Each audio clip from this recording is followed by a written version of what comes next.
Maharashtra bulletin, आपला महाराष्ट्र, आपली बातमी। नाशिक जिल्ह्यातील सिन्नरमध्ये एक धक्कादायक प्रकार उघडकीस आला आहे। खाकी वर्दीचा रुबाब आणि AI तंत्रज्ञानाचा गैरवापर करून महिलांना जाळ्यात ओढून लाखोंची फसवणूक करणाऱ्या तोतया पोलिसाला अखेर अटक करण्यात आली आहे। सिन्नर तालुक्यातील वावी पोलिसांनी आसिफ तडवी या तोतया पोलिसाच्या मुसक्या आवळल्या आहेत।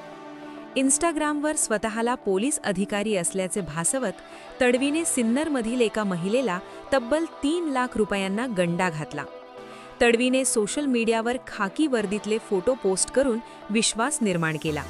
एवढंच नाही तर AIच्या मदतीने पोलीस ठाण्यात असल्याचे बनावट फोटो तयार करून त्याने महिलेला प्रेमाच्या जाळ्यात ओढलं। प्रेमाचे आमिष दाखवत तडवीने कधी घरगुती कारणांसाठी तर कधी पोलीस ट्रेनिंगच्या नावाखाली महिलेकडून पैसे उकळले। मात्र अधिक पैसे देण्यास नकार दिल्यानंतर त्याने आपला खरा रंग दाखवला। AIच्या मदतीने महिलेचे आक्षेपार्ह फोटो तयार करून ते व्हायरल करण्याची धमकी देत तिला ब्लॅकमेल करण्याचा प्रयत्न करण्यात आला।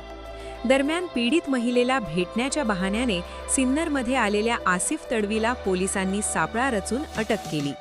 पोलिसांनी तडवीकडून जप्त केलेल्या 2 मोबाईल फोनमध्ये AIच्या सहाय्याने तयार केलेले पोलीस ठाण्यातील आणि वर्दीतील शेकडो फोटो आढळले आहेत। याशिवाय अनेक महिलांसोबतचे चॅटिंगचे स्क्रीनशॉट्स आणि अश्लील व्हिडिओ देखील सापडले आहेत।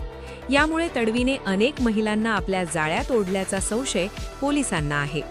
Bureau report, Maharashtra bulletin, Nashik. Maharashtra bulletin, आपला महाराष्ट्र, आपली बातमी।